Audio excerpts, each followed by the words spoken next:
Mister రాజా, doctor జూలీకి delivery అవడం చాలా కష్టమని తేలింది. ఆపరేషన్ చేయక తప్పదు. డాక్టర్ అందులో ఇది ఒక రకంగా మేజర్ ఆపరేషన్ అనే చెప్పాలి. ప్రమాదం లేకుండా తల్లి బిడ్డ క్షేమంగా ఉండాలంటే ఒక్క డాక్టర్ విలియమ్స్ తప్ప ఇంకెవరూ ఈ ఆపరేషన్ చేయలేరు. డాక్టర్ ఆయన అడ్రస్ ఇవ్వండి, నేను తీసుకొస్తాను. ఓకే సార్, నా భార్యకి నెలల నుండి హాస్పిటల్లో చేర్పించాను. డెలివరీ చాలా కష్టంగా ఉంది. ఆపరేషన్ చేస్తే తప్ప ప్రమాద స్థితి నుంచి బయటపడడం కష్టం. ఆపరేషన్ చేయడానికి కూడా నేనే తగినవాడిని. రైట్? అవును సార్. డాక్టర్ మీ అడ్రస్ ఇచ్చారు. ఎలాగైనా నా భార్యను కాపాడండి సార్. కానీ మిస్టర్ రాజా, ఆపరేషన్ చేయడానికి నేను 2000 రూపాయలు తీసుకుంటాను. అది కూడా డబ్బు ముందుగానే తీసుకుంటాను. సార్? ఎస్ మిస్టర్ రాజా, నువ్వు డబ్బు తెచ్చిన మరుక్షణం నేను ఆపరేషన్ థియేటర్లో ఉంటాను. నీ భార్య బిడ్డలను క్షేమంగా నీకు అప్పగిస్తాను.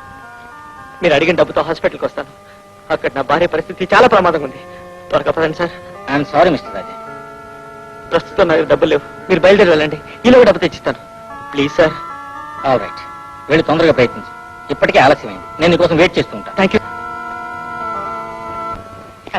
Hello Antony. Hello Williams, how are you? ఈవేళ నీకు నాకు మహా సంతోషం కలిగించే రోజు రా. I feel like celebrating it. ఏమిట్రా విషయం? ఆ రోజు నలుగురు ముందు నువ్వు నేను అవమానపడ్డానికి కారణం నీ కూతురు మా డేవిడ్ ని కాదని ఆ రోగును పెళ్లి చేసుకోవడం. అవునా? ఆ రోగ్ ఈవేళ నా చేతికి చిక్కాడు రా. పెద్ద ఇరకాటంలో పెట్టేశాను. గిలగల్లాడిపోతున్నాడు. ఎస్, నేను ఎంత ప్రయత్నించినా వాడిని సాధించలేకపోయాను. నీ చేతికి ఎలా దొరికాడురా? ఏముంది, వాడి భార్య జూలీ డెలివరీ కష్టమే హాస్పిటల్లో చేరింది. ఆపరేషన్ చేస్తే తప్ప బ్రతికే అవకాశం లేదు. ఈ చుట్టుపక్కల ఆ ఆపరేషన్ చేయగల డాక్టర్ నేను ఒక్కడే. అందుకే నీ అల్లుడు నా దగ్గరకు పరిగెత్తుకొచ్చి ఆపరేషన్ చేస్తున్న భార్యను బ్రతికించమని కన్నీళ్లతో ప్రాధేయపడ్డాడు రా. ఇదే అవకాశంగా తీసుకుని 2000 రూపాయలు ఫీజుగా ఇస్తే తప్ప ఆపరేషన్ చేయను పొమ్మన్నాను. దాంతో పిచ్చాళ్ళ పరిగెత్తుకెళ్ళాడు. విలియమ్స్, వాడు ఆ డబ్బు తేలేడు. నేను ఆపరేషన్ చేయను. ఆ అమ్మాయి చస్తుంది. వాడు మతిపోయి వీధిని పడతాడు. దాంతో నీకసి నాకసి తీరి. నువ్వు మనిషివా రాక్షసుడివా? నిండు ప్రాణాలు పోతూ ఉంటే నవ్వుతూ తమాషాలు చెప్తావా? డాక్టర్ అయి ఉండి ప్రాణాలు రక్షించాల్సింది పోయి ప్రాణాలు పోవటానికి కారకుడు అవుతావా? డాక్టర్ గా ఇదేనా నీ ధర్మం? ఇదేనా నీ బాధ్యత?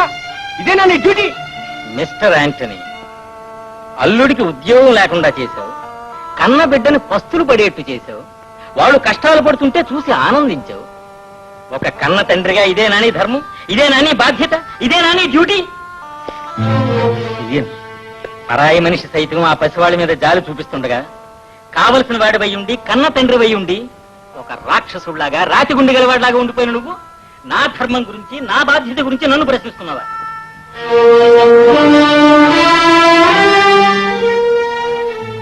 విలియమ్స్, ఇంతకాలం మూసుకుపోయిన నా కళ్ళు తెరిపించావురా. పంతంతో పశువునైన నాకు బుద్ధి చెప్పావురా. బ్రేక్ ఒక్కటేరా నేను రిక్వెస్ట్ చేసేది. ఎంత డబ్బు కావాలన్నా డబ్బు ఇవ్వనంత మాత్రాన మనిషి ప్రాణాలు పోతుంటే చూస్తూ ఊరుకునేటంత దుర్మార్గుడిని కాదురా నేను. I'm a doctor. ప్రాణాలు కాపాడడం నా బాధ్యత. జూలీ ఆపరేషన్ కి అన్ని ఏర్పాట్లు చేయించి వచ్చాను. మరి ఇందాక నువ్వు చెప్పింది అబద్ధం. నిజానికి నీలో రగులుకున్న ఈ ద్వేషానికి కారణం జూలీపై నీకున్న అమితమైన ప్రేమ. జూలీ నీ మాట కాదన్నందుకు ఆ ప్రేమ ద్వేషంగా మారింది. అంతేగాని నీ ద్వేషం నిజమైంది కాదని నాకు తెలుసురా. నీలో ఈ మార్పు రావాలని ఈ అబద్ధం ఆడింది. పదపోరం. లోపల ఆపరేషన్ జరుగుతుంది, కొంచెం ఉండండి. కానీ ఆపరేషన్ చేయాల్సిన డాక్టర్ విలియమ్స్ ఆయన నేనే తీసుకొచ్చాను. లోపల ఆపరేషన్ జరుగుతుంది. సార్. రాజా, ఆస్తి అంతస్తు పరువు ప్రతిష్ట అంటూ ఇంతకాలం ఎంత తప్పు చేశానో ఆలస్యంగా తెలుసుకున్నాను. డాడీ అని జూలీ పిలిచే ఆ పిలుపు ఎన్ని కోట్లు ఇచ్చినా సంపాదించలేనని అర్థం చేసుకున్నాను. అందుకే ఆ పొరపాటు సరిదిద్దుకోవాలనే ఇలా వచ్చాను. నన్ను క్షమించగలవా? సార్, నిజంగా నువ్వు నన్ను క్షమించినట్లయితే కాల్మేజ్ అంకుల్ మామయ్య అని పిలువు. మామయ్య.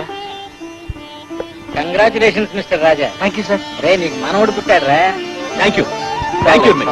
అమ్మాయికి ఒక గంట దోసుకు వస్తుంది. అప్పుడు వెళ్ళి చూడండి. అలాగే వస్తాను.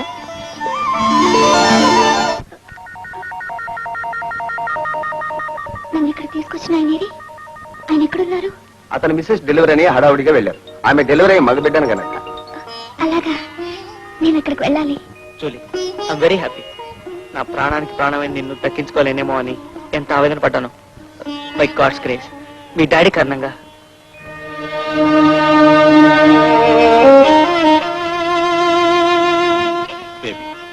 ఈ డాడీ మీద ఇంకా కోపం పోలేదమ్మా.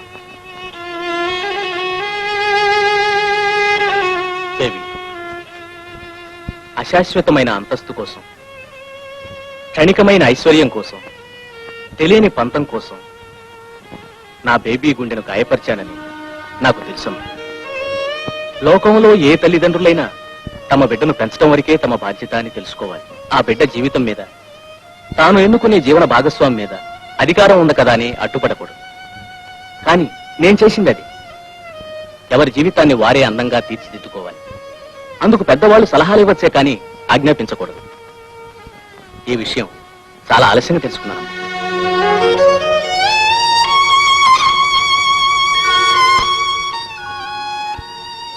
మారిపోయి వచ్చిన ఈ డాడీ మీద ఇంకా కోపం పోకపోతే ఈ డాడీని మర్చిపోము.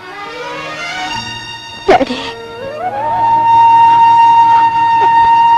బేబీ, దేవుడు అమ్మను దూరం చేసినందుకే నేనెంతో బాధపడుతూ ఉంటాను. ఇక నాకు మిగిలి ఉన్న మిమ్మల్ని నాకు నేరుగా దూరం చేసుకోలేను డాడీ, దూరం చేసుకోలేను.